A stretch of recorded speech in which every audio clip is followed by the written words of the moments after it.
We are so excited to have this building here. In fact, it was kind of the vision when I first started here, and I'll be starting my 7th year. I think I was on the 2nd day on the job. They asked me what was the most important thing to me, what did I most want, and there was an old shop buildings here that were very old, and it was so exciting. One of the things that I said to them was, if I had one wish, it would be to take that down and put a cafeteria here in the center of campus to draw all our students in.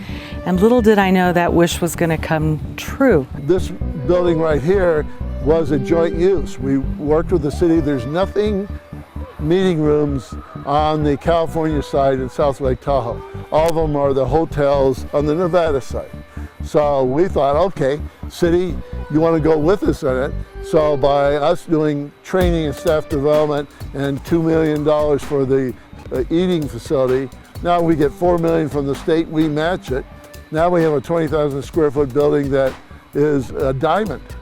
You know, it's something where kids walk in, they like it. You know, it appeals to them. You got your high, low level seating.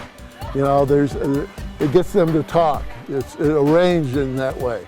So that's one way. If you want to deal with diversity, they got to talk.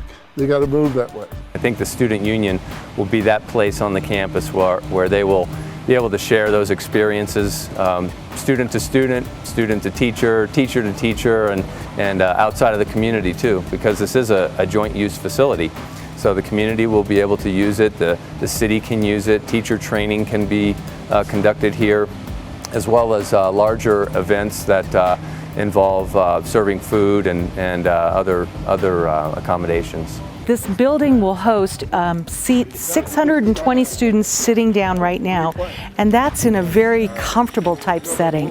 It's not an institutional type seating. This is really set up to replicate a college student union, to have that feel of a food court concept where students can meet in an open environment. The high ceilings allow for that feel of airiness that they can have and not feel confined.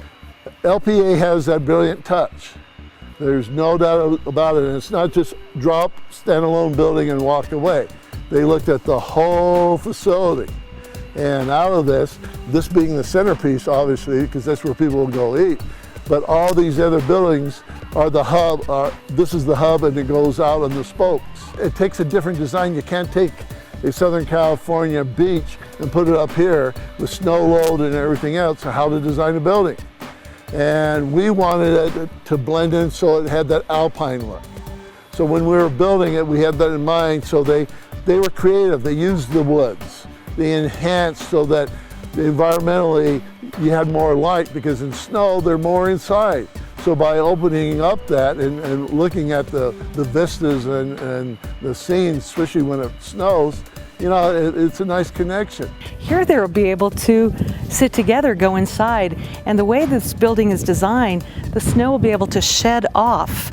And it is really brilliantly designed to allow the meeting rooms on the far end with the sun to bring that in so they can be indoors and still have the sunshine shine in on them. The temperature swing is pretty dramatic here, but in addition to that is the parameters you have to design to in order to hold so much snow on the roof, withstand a lot of lateral forces from snow that's gathering, and then how do you deal with people tracking in with wet feet, slippery shoes, gravel, etc. So the material selections, the progression of users into and out of the building is critical in all of the decisions that were made in selecting materials and their locations and adjacencies to other surfaces. So not only are the buildings functional, designed around their use, they're physically stunning.